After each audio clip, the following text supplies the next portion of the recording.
Hey, welcome to the podcast. It's Tony Robbins. Listen, today we're going to talk about that second element that's required for any business to grow geometrically.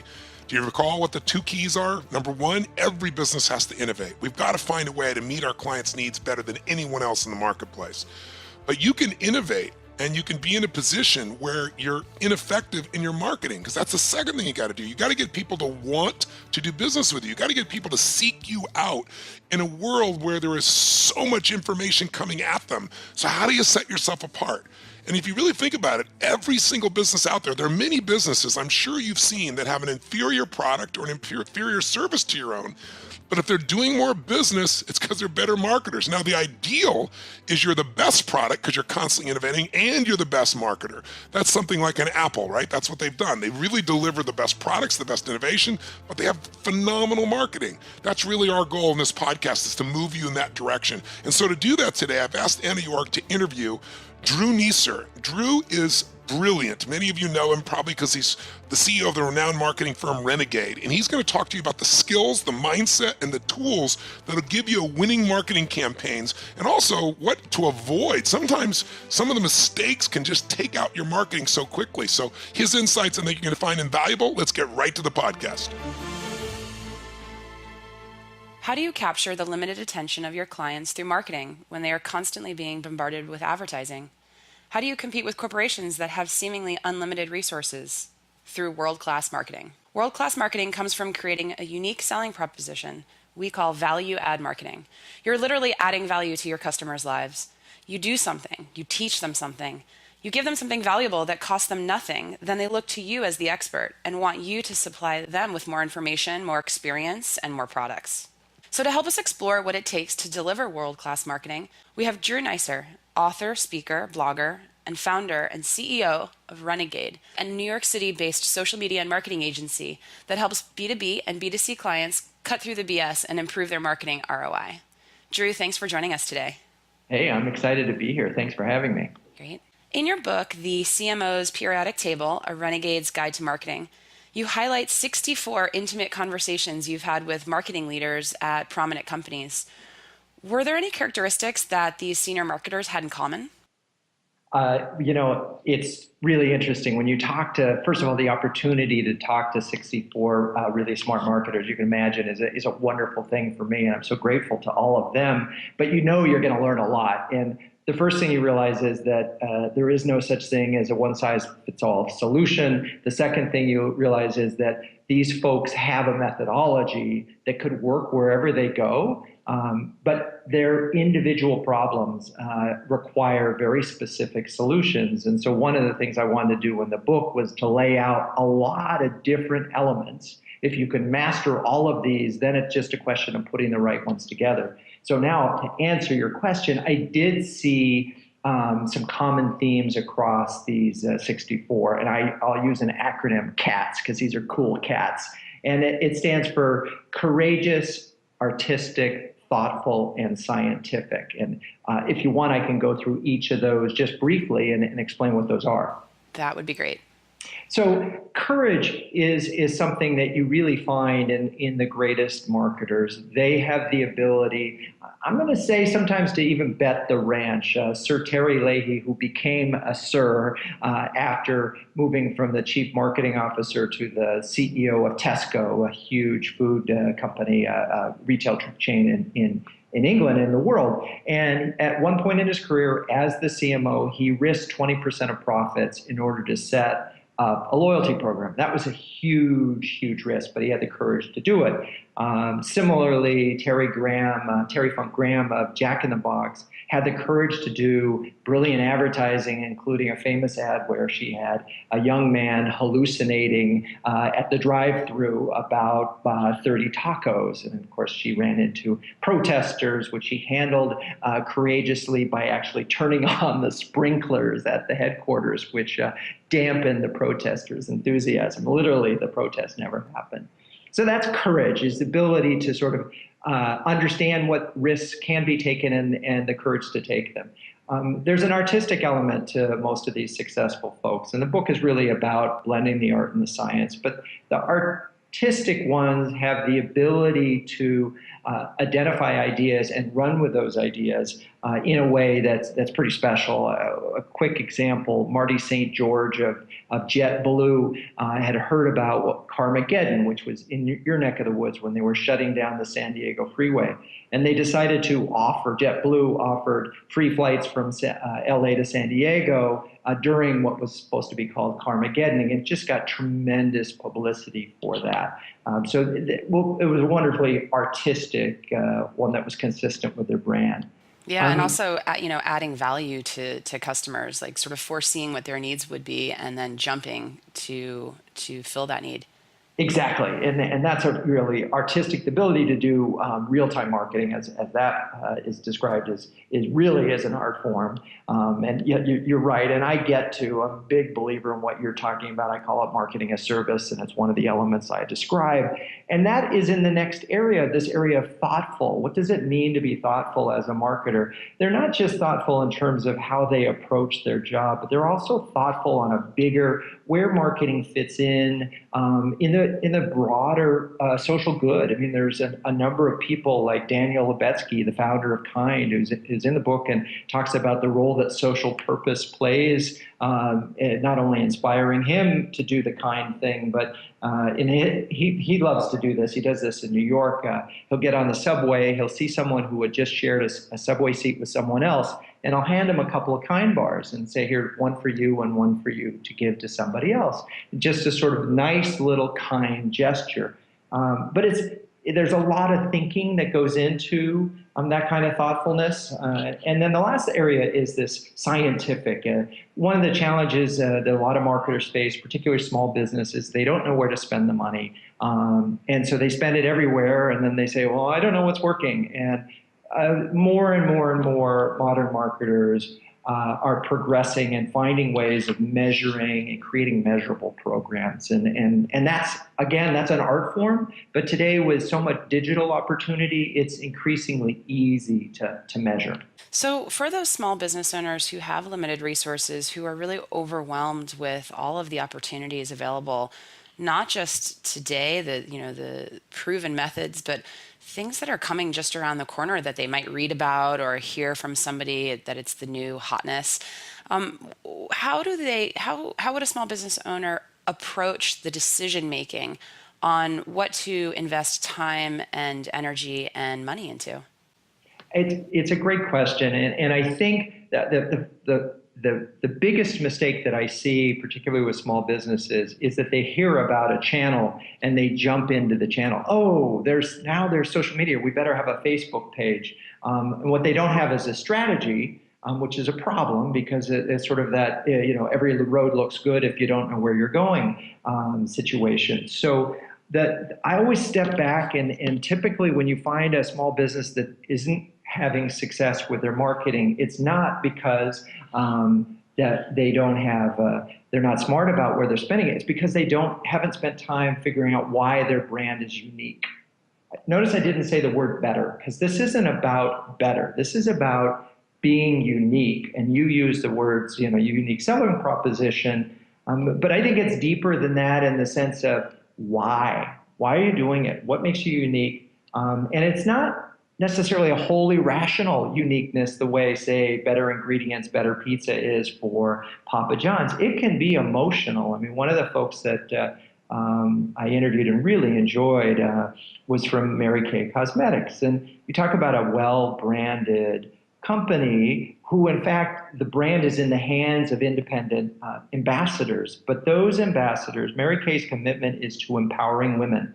The women that sell for them and the women that buy from them. So you think about that why and you say, okay, I'm about empowering women. Now, where do I spend my marketing dollars? Well, maybe I need to do forums on helping women get jobs in the workplace after having a first child, or how to re-enter the workforce, or I need to help empower women. So you make your media choices based on your uniqueness. And so they go together. And I think that's really so fundamental, but it's so often skipped. I will tell you flat out that 75% of small businesses do not have a strategy. Interesting. We were also talking a little bit about company culture in another interview, and that came up at the core level, which is identifying the values of the business and the values of the customer. So it sounds like you're saying that it's very similar in that you really need to figure out what your values are as a company and who your customer is, and then every decision that you make, including marketing decisions, need to be in alignment with that. Exactly. And I think it's really important that the uniqueness not be a coat of paint. It really is important. You can't just say, we're the purple brand, right? And then paint everything purple and call it a day. And a good example of that, I don't know if you've ever been into or had experience with Kidzania, but their employees have names. It's all about empowering kids and teaching kids by making them in control of their own country. So there's a currency. The kids are on the advisory board. They only hire people who like kids. They're committed. Their commitment to teaching kids in a very different way and in a fun environment goes from all the way to the CEO, who isn't called a CEO, he's a governor, to the CMO, who's called, Minister of Communications. So that brand, if you are looking for how deep can culture and brand and marketing go together and be blended so you can't even distinguish them, that's when you know you're doing it right. It doesn't even seem like marketing anymore. It's just, this is how we behave. So are there any tactics that you would recommend for a small business owner to discover what those things are? Because it sounds simple, right? You ask, okay, what are our values? What do we stand for? Who are we serving? But in a lot of cases, especially with larger brands, they bring in a facilitator, right? You'll have a consultant come in and work you through that whole process. Is there any kind of primer or recommendations that you would have for a DIY self-discovery of what business, not just what business you're in, because Tony speaks about this a lot, but what business you should be in? Yeah, so moving forward, right? Instead of thinking about where you are.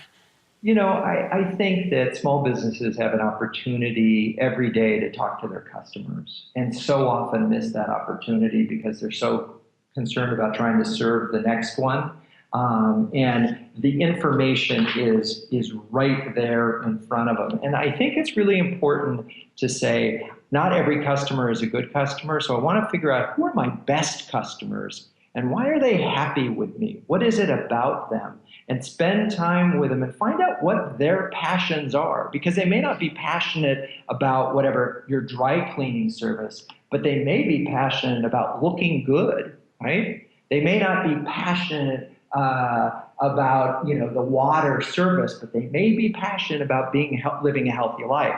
And those are things that you can find out and just by talking to people. And you don't have to talk to 1,000. You can talk to 50 of customers, or the customers you think you want to do business with. And then I can extend this a little bit more. Why am I talking about existing customers?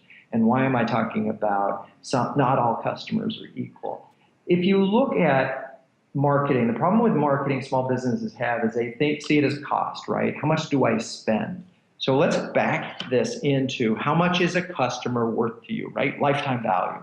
How much is that customer going to spend either with my brand or by encouraging other people to buy my services, right? And so you can put a dollar amount on that, whether it's $5, $10, $100, $5,000, whatever that number is. And then well, I can spend that much money to acquire this type of customer. And in most cases, your next customer will look like your current customer. So therefore, talk to your current customers, get to know all aspects of their behavior, find out what sports their kids are doing. Maybe that it's all soccer moms are your target. Fine, then there's your answer for, how do you serve a soccer moms better? And maybe you need to sponsor a soccer team, right? Because that's what they really care about.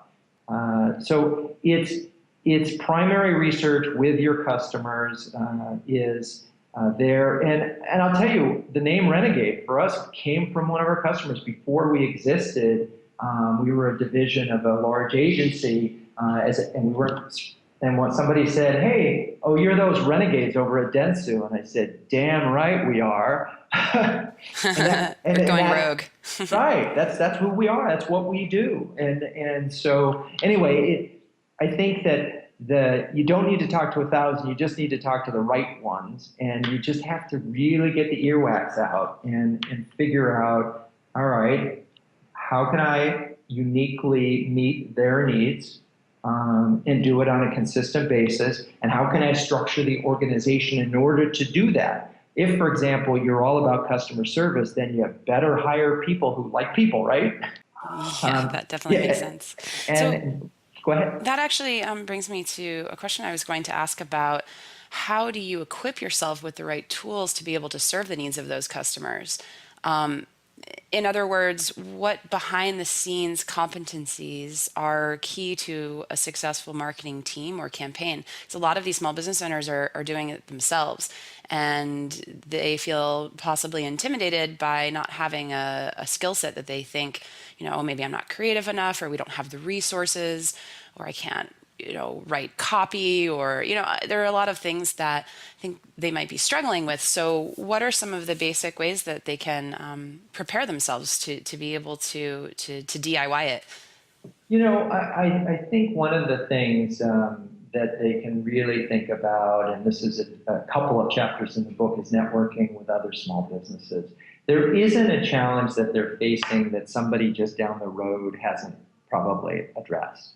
And so making the time to get out of the office or doing it at night or doing it on the weekends and talk to the people and ask them, okay, how are you doing? What tools are you using? A lot of small businesses have gravitated to HubSpot, for example, which is a small business CRM, customer relationship management tool. It allows you to track leads and develop lead generation programs.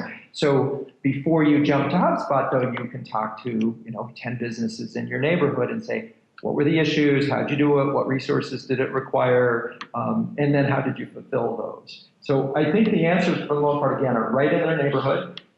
They just have to get out and make sure that they are talking to the people. In terms of very specific things, again, I think it depends on, first we have our unique position. Then we start to say, all right, how do we execute that? Make sure that the product or service aligns with that 100%. Then how do we make the marketing align with that? And let's say that it ends up being a content marketing play because you want to provide all the reasons that your pool service, why the reasons you need a specific, why your pool needs to be cleaned a certain way, right? And so you create all this content.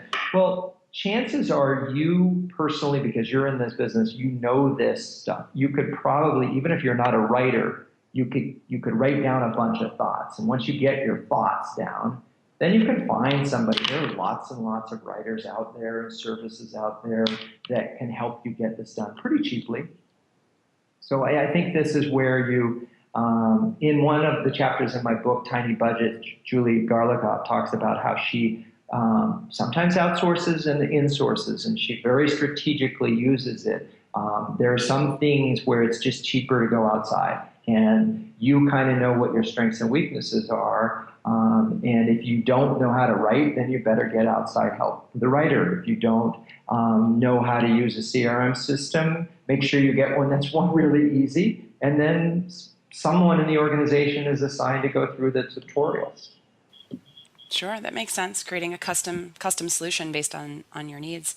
Mm-hmm. So on the topic of content marketing and social media, what are some common mistakes that you've seen small business owners make, and how can they avoid making these mistakes? So, the first most common mistake is not having a social strategy. Literally just saying, okay, we're going to be on Facebook and Twitter and Instagram without necessarily a plan or reason why they're going to be there. And so that's number one. Number two is they spend all their time talking about themselves and think of it as an advertising channel, and they're not social. And think of it as going to a party, and you're going to a party and all you do is talk about yourself. Well, you're the bore that everybody sort of avoids, right? And so even Shaquille O'Neal with his what's called the Shaq rule, it's sort of 60% fun and interesting and 30% sort of a little bit closer to brand, and then 10% of it is actually, hey, buy my stuff. And so that's one. Those are two. And number Three is, again, if you have this unique position, then bringing that position to life in a passionate way, in theory, your position should be extremely attractive to certain types of people, right? So then you can deliver that, you can find those people on social that are interested and excited around a particular communal idea, and you embrace them and celebrate them. And then gradually, it's sort of give, give, give, get. And so that's really, I think that, so biggest mistake, not having a strategy. Second is spending too much time talking about yourself. Probably the third biggest mistake is that they assign it to the intern or the person with the most friends on Facebook, and not necessarily somebody who actually knows anything about it. And a lot of big mistakes have happened in social media because they turned over their brand. But I will say that the upside here with social and content is very high. And those that get it right, are finding tremendous success with it. I guess the last thing on social now in particular, Facebook has become a paid channel, and it is important to acknowledge that. If you want to make hay on Facebook, then you need to budget some advertising dollars for it, which in my mind is actually a good thing, because Facebook is an extremely powerful and effective advertising channel. It's just not as social as it used to be. Yeah, and Facebook too continues to evolve. I mean, they just came out with what people are calling the Yelp killer, right? Yeah. I guess I'm wondering, making decisions about which platforms to be on. I mean, Facebook was originally an owned media channel, what people thought it was. And like you said, it's transitioning into becoming a paid media channel. Do you think that there are any new channels or new opportunities that are going to emerge in 2016 or even beyond that marketers and small business owners should keep an eye on and be aware of and deeply consider starting to leverage? Well, I think, first, the most obvious answer to that is mobile, and mobile everything, in the sense that if your website isn't mobile optimized, then you're making a big mistake, because chances are over 50% of the views will be on a mobile device. Also understanding how mobile plays into your category. Are they searching on mobile for your location? Are they doing research? You need to understand that so that you can design your mobile experience accordingly. You need to understand how mobile might be a transactional opportunity for you. Are people going to be using Apple Pay, and are you ready for that? So that's a massive thing, mobile. I think the next big area, and this has been big for a while, but video, and especially streaming video. I'm a big fan of this platform, Blab, which is it's a streaming video platform where, like Google Hangouts, but it's only 4 people at the most, and it's actually just quite a cool little streaming platform, and great for archiving video content. I have friends who swear by Periscope as the coolest, hippest thing out there in terms of streaming video. So I think that's an area that could be an opportunity for some small businesses. And then there's this whole world of the Internet of Things, IoT. And as devices start to connect, more and more businesses will need to make their experiences smarter. And I think it's going to be hard for small businesses in some ways and maybe easier in others. And by this, I mean, there's going to be an expectation. For example, if I go to Amazon right now and I go shopping, they'll always say people who like this book like that book, right? And so I know that, I've expected that, I've gotten used to it, it gets smarter as I buy.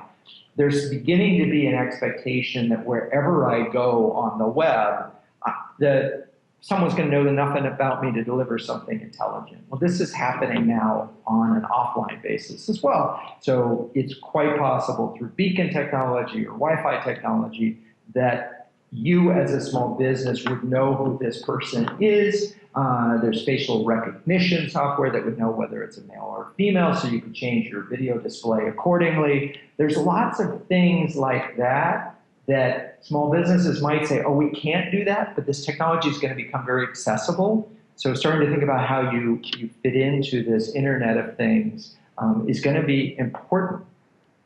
And also really important that you're not a commodity that can be just ordered on Amazon.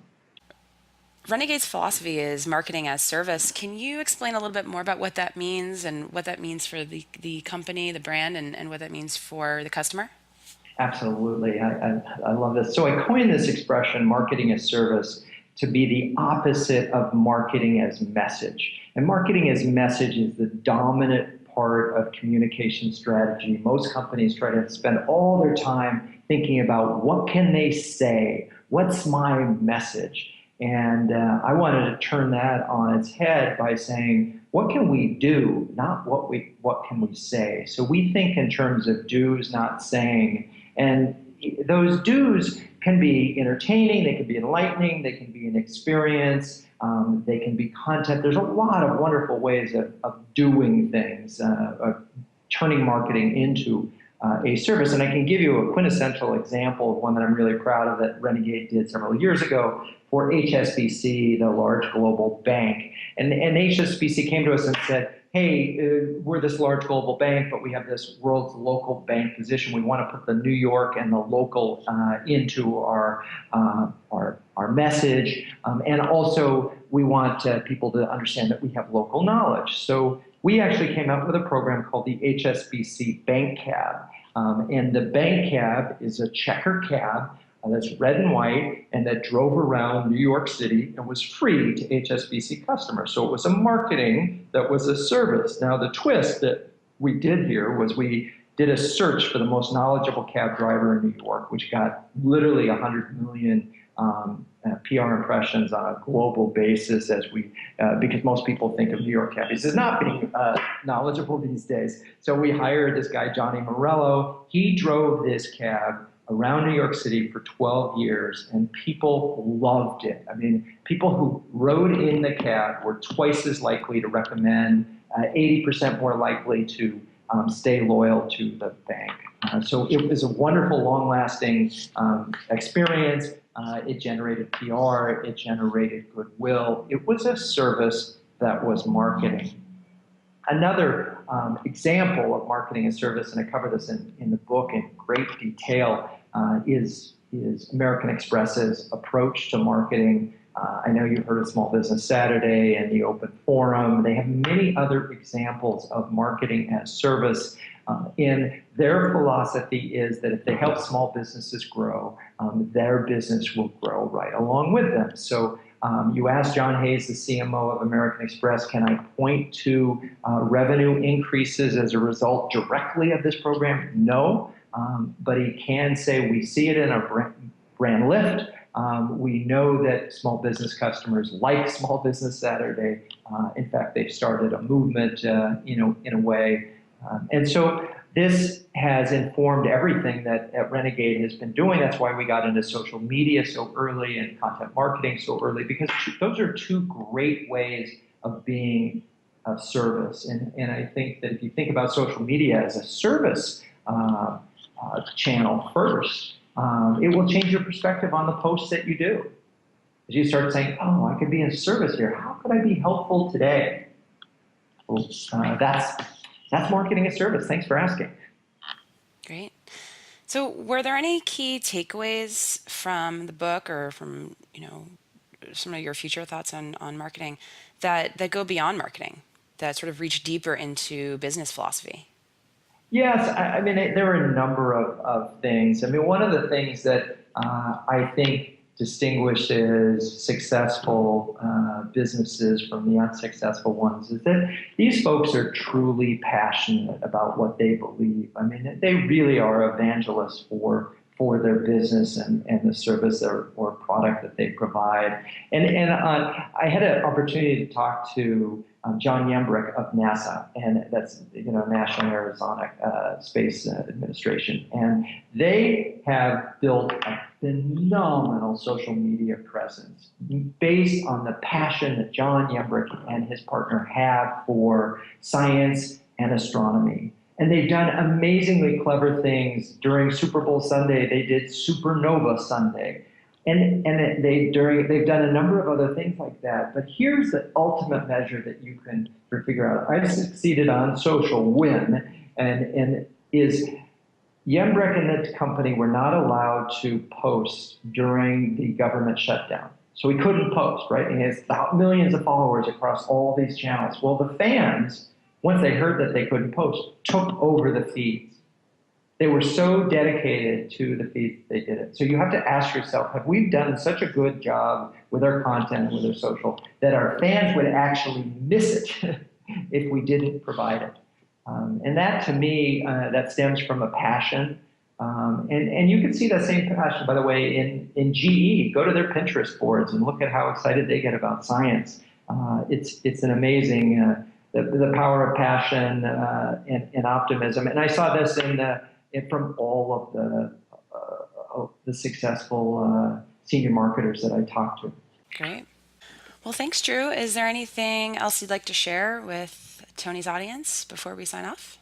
Well, I would like to leave you with two thoughts as you go forth into your marketing. That there's this artistic part and the science part, and your challenge is identify the artistic part, and by that I think the unique positioning.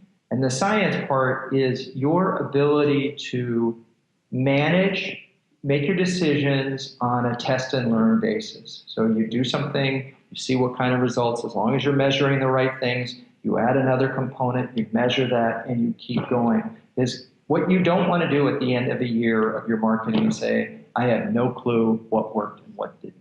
So blend the art and the science, and then if you need a refresher, go ahead and get CMO's Periodic Table, A Renegade's Guide to Marketing. My new book just came out, and I think you will find it extremely useful. Great. Well, thanks, Drew, so much for your time. My pleasure. Thank you for having me.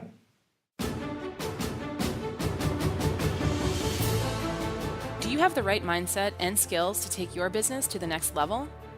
Business Mastery is the only event in the world created by Tony Robbins to prepare you to master the mindset and skills you need in business to elevate your game. A one-of-a-kind, immersive program, Business Mastery will allow you to understand the critical factors impacting your business, then refocus and realign with the strategy and psychology you need to compete and innovate in any economy. Remember, business success is 80% psychology and 20% mechanics. If you're ready to learn and master the strategies to help you grow your business and stay competitive, then don't hesitate. Apply for the next Business Mastery program now. Learn more about the Business Mastery event at www.tonyrobbins.com. The Tony Robbins podcast is directed by Tony Robbins, hosted by Anna York, and produced by Carrie Song. Brooks Loro is our digital editor. Tyler Culbertson is our media coordinator. Special thanks to Diane Adcock for her creative review. Our website is tonyrobbins.com/podcast. where you can listen to all of our episodes, read articles, and learn more about upcoming events. Copyright Robbins Research International.